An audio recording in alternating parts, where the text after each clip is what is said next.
ଏବେ ବି ଆସିଲା ସ୍କୁଲ ଓ କଲେଜ ଛାତ୍ରଛାତ୍ରୀଙ୍କ ପାଇଁ ବଡ ଖବର। ରାଜ୍ୟରେ ହେବାକୁ ଯାଉଛି ସ୍କୁଲ ଓ କଲେଜ ଛୁଟି। ହେଲେ କାହିଁକି ସ୍କୁଲ ଓ କଲେଜ ଛୁଟି ହବ ଏବଂ କେତେ ଦିନ ସ୍କୁଲ ଓ କଲେଜ ଛୁଟି ଦିଆଯିବ, ଏ ନେଇ ବର୍ତ୍ତମାନ ଯାହା ବି କିଛି ନୂଆ ସୂଚନା ଆସିଛି, ଚାଲନ୍ତୁ ଆଉ ଡେରି ନ କରି ଫଟାଫଟ ଅପଡେଟଟି ଜାଣିବା। ହେଲେ ତା ପୂର୍ବରୁ ଭିଡିଓଟାକୁ ଲାଇକ୍ କରି ଚ୍ୟାନେଲକୁ ସବସ୍କ୍ରାଇବ କରି ଘଣ୍ଟି ଚିହ୍ନକୁ ଦବେ ଅଲ୍ ରେ କ୍ଲିକ୍ କରି ରଖିବାକୁ ଜମାରୁ ବି ଭୁଲନ୍ତୁ ନାହିଁ। କାହିଁକି ନା ଯାହା ବି କିଛି ନୂଆ ନୂଆ ଅପଡେଟ ଆସୁଛି ଏହି ଚ୍ୟାନେଲ ମାଧ୍ୟମରେ ସର୍ବପ୍ରଥମେ ଦେଖିବାକୁ ପାଇଯିବେ। ଚାଲନ୍ତୁ ଆଉ ଡେରି ନ କରି ସମ୍ପୂର୍ଣ୍ଣ ଅପଡେଟ ଉପରେ ନଜର ପକେଇବା। ବର୍ତ୍ତମାନ ଆପଣମାନେ ସ୍କ୍ରିନରେ ଦେଖିପାରୁଥିବେ directorate of elementary education Odisha Bhubaneswar ତରଫରୁ ଆସିଥିବା ହଲିଡେ ଲିଷ୍ଟ।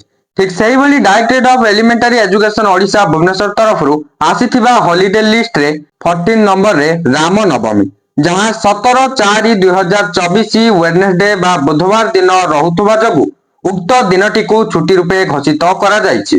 ଅର୍ଥାତ୍ 17 ଏପ୍ରିଲ ଦିନ ରାଜ୍ୟରେ ପ୍ରତ୍ୟେକ ସ୍କୁଲ ଓ କଲେଜ ଛୁଟି ରହିବ।